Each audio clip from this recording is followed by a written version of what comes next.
తెలంగాణలో మున్సిపల్ ఎన్నికల ప్రచార వ్యూహాలపై మంత్రులతో సీఎం రేవంత్ రెడ్డి సమావేశమయ్యారు.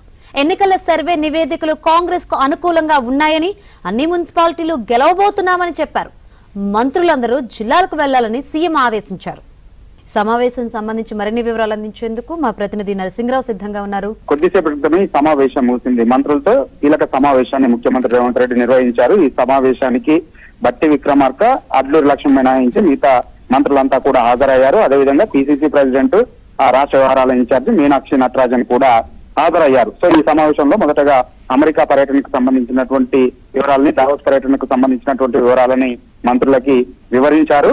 ఇక దాంతో ఆ తర్వాత మున్సిపల్ ఎన్నికల్లో అనుసరించాల్సినటువంటి వ్యూహాల పైన ముఖ్యమంత్రి మంత్రులకు దిశానిర్దేశం చేశారు. మొదటగా ఇటీవలి కాలంలో పార్టీ పక్షాన ఇంటెలిజెన్స్ వర్గాల నుంచి తెప్పించినటువంటి సర్వే నివేదికలని మంత్రులకు అందించారు. సో దాదాపుగా 90% పైగా మున్సిపాలిటీలను గెలుచుకోబోతున్నాము. సర్వేలన్నీ కూడా పార్టీకి అనుకూలంగా ఉన్నాయి. కానీ 1-2 చోట్ల కొంత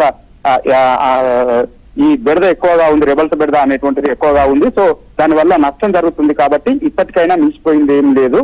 సో విత్డ్రాల్స్ ముగిసినా కానీ ఎన్నికల్లో వాళ్ళు బరిలో లేకుండా రాజీ కుదిర్చాలి, వారితో మాట్లాడి సమస్యలను సార్ట్అవుట్ చేయాలని చెప్పి మంత్రులకి కీలకమైనటువంటి ఆదేశాలు జారీ చేశారు. అంతేకాకుండా మంత్రులంతా కూడా వారి సొంత నియోజకవర్గాలతో పాటుగా ఎక్కడైతే ఇన్ఛార్జి బాధ్యతలు ఇచ్చారో ఆ పార్లమెంటు పరిధిలోని మున్సిపాలిటీలు అన్నింటిలో గెలిపించుకునేటువంటి బాధ్యత కూడా మంత్రులదే అని చెప్పి ఈ రోజు ఆదేశాలు ఇచ్చారు ముఖ్యమంత్రి రేవంత్ రెడ్డి.